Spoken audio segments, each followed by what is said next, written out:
Organisasi yang berhasil dan sukses adalah organisasi yang kegiatannya dikerjakan oleh individu yang berkualitas dan berkompeten. Tentunya, mengelola berbagai macam individu dari latar belakang yang berbeda menjadi tantangan bagi manajer untuk mengelola dan mengatur agar output kerja yang dihasilkan efektif dan efisien. Menumbuhkan semangat kerja dengan motivasi agar individu tersebut memiliki kinerja yang baik. Serta gaya kepemimpinan pun mempengaruhi dalam mengelola perusahaan yang di dalamnya terdapat berbagai macam individu yang ada. Manajer harus teliti dan jeli dalam memotivasi serta menerapkan kepemimpinan yang tepat dalam kegiatan perusahaan tersebut.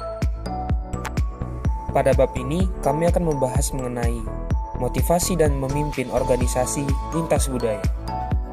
Kami mahasiswa Wila dari kelompok 2, kelas manajemen reguler dengan mata kuliah manajemen lintas budaya.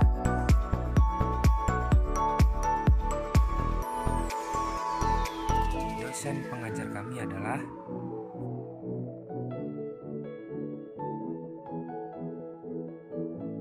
Riset Motivasi Silang Budaya. Stephen P. Robbins dalam bukunya Perilaku Organisasi edisi 12 buku 1 mendefinisikan motivasi sebagai proses yang menjelaskan intensitas, arah, dan ketekunan seorang individu untuk mencapai tujuannya. Pemberian motivasi kepada para pekerja di bisnis internasional sangat berbeda, tergantung latar belakang budaya atau perilaku dari individu-individu tersebut. Teori-teori motivasi terbagi menjadi dua. Yang pertama, teori-teori dini atau awal tentang motivasi, yang meliputi hierarki teori kebutuhan, teori X dan teori Y, dan teori dua faktor.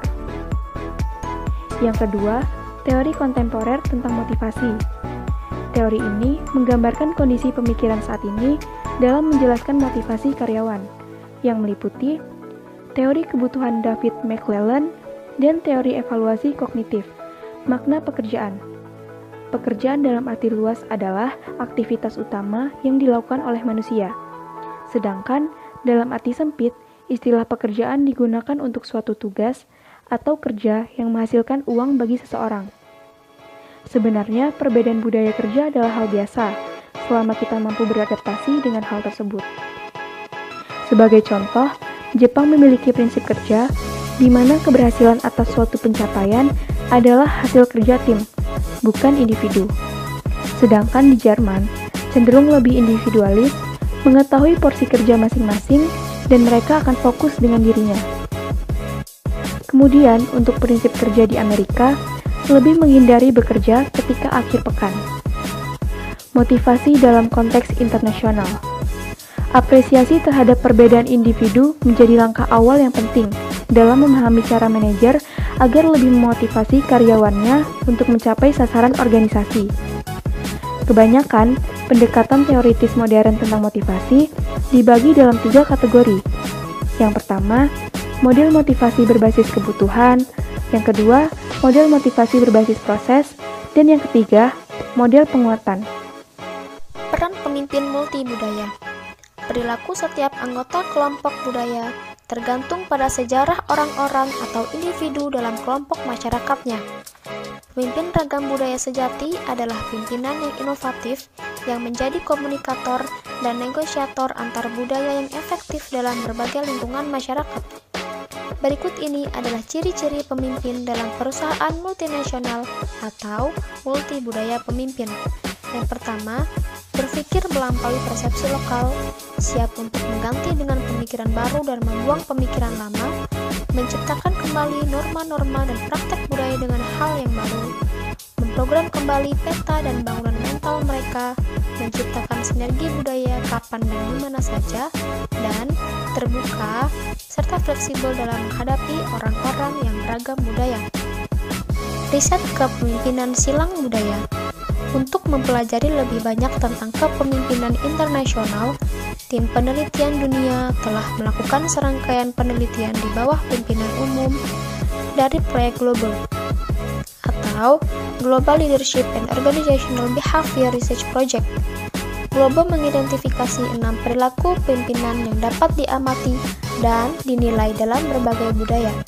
Perilaku-perilaku tersebut adalah: yang pertama, kepemimpinan karismatik atau berbasis nilai, yaitu kemampuan untuk menginspirasi, memotivasi, meningkatkan kinerja yang tinggi, termasuk menjadi visioner, pencapaian dari diri sendiri, terpercaya, tegas, dan berorientasi pada kinerja.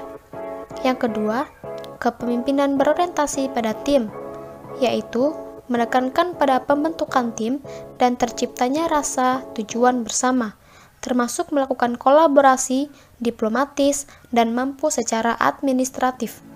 Ketiga, kepemimpinan partisipatif, yaitu sejauh mana pemimpin mengikut sertakan yang lain dalam pengambilan keputusan menjadi lebih partisipatif dan tidak autokrat. Keempat, kepemimpinan berorientasi kemanusiaan, yaitu menjadi pendukung, penuh perhatian, penyayang, dermawan, menunjukkan kesederhanaan, dan sensitivitas. Kelima, kepemimpinan otonom, yaitu mengacu pada independen dan individualis, otonom dan unik. Dan yang terakhir, kepemimpinan perlindungan diri, yaitu termasuk perilaku yang berkeinginan untuk memastikan keselamatan dan keamanan pemimpinan dan kelompok, termasuk menjadi berpusat pada diri sendiri, sadar akan status yang dimiliki, menginduksi konflik, dan melindungi diri sendiri. Kepemimpinan kontingensi. Studi kepemimpinan jenis ini memfokuskan perhatian pada kecocokan antara karakteristik watak pribadi pemimpin, tingkah laku, dan variabel-variabel situasional. Terdapat 3 teori mengenai kepemimpinan kontingensi, yaitu sebagai berikut. Yang pertama, teori Fiedler. Teori atau model kontingensi ini sering disebut teori situasional karena teori ini mengemukakan kepemimpinan yang tergantung pada situasi. Model atau teori kontingensi Fiedler melihat bahwa kelompok efektif tergantung pada kecocokan antara gaya pemimpin yang berinteraksi dengan kesesuaian situasi. 2. Teori Petkohl. Petkohl teori atau model arah tujuan ditulis oleh House menjelaskan kepemimpinan sebagai keefektifan pemimpin yang tergantung dari bagaimana pemimpin memberi pengarahan, motivasi, dan bantuan untuk pencapaian tujuan para pengikutnya. Yang ketiga, teori Fromm dan Newton. Leader Participation Model ditulis oleh Fromm dan Newton pada tahun 1973.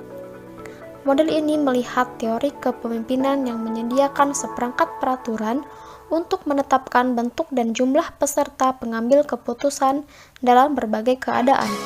Teori Newton dan Fromm mengemukakan bahwa kepuasan dan prestasi disebabkan oleh perilaku bawahan yang pada gilirannya dipengaruhi oleh perilaku atasan, karakteristik bawahan, dan faktor lingkungan.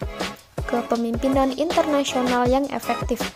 Kepemimpinan multibudaya merujuk pada upaya memberdayakan setiap komponen manusia yang multibudaya untuk terlibat dan bertanggung jawab sebagai pencapaian tujuan, atau dengan kata lain, sebagai pemimpin yang mampu menyesuaikan dan menerapkan gaya kepemimpinan yang sesuai dengan situasi, budaya, kondisi, lingkungan yang beragam. Kesimpulan dari bab ini adalah kepemimpinan merupakan bagian tidak terpisahkan dalam kehidupan berorganisasi. Banyak gaya kepemimpinan dapat dipilih untuk kemudian diterapkan oleh seorang pemimpin dalam organisasi yang dipimpinnya. Motivasi merupakan dorongan yang diberikan seseorang kepada orang lain untuk bersemangat melakukan sesuatu. Dalam bisnis internasional, manajemen menghadapi tantangan dalam memotivasi karyawannya untuk mengembangkan produk baru dan memperbaiki pelayanan konsumen. Sehingga, motivasi menyebabkan seseorang memilih perilaku tertentu, bukannya beberapa perilaku lainnya. Di dalam kepemimpinan multikultur ini, lebih ditujukan kepada budaya pemimpin yang berbeda dengan pengikutnya. Maka, kepemimpinan multikultur merupakan kemampuan seorang pemimpin untuk mempengaruhi dan memotivasi anggota grupnya yang berbeda budaya dengan sengaja dan tidak seimbang menuju sasaran yang diterapkan dengan mempertimbangkan pengetahuan dan sistem makna dari budaya yang berbeda di dalam suatu grup.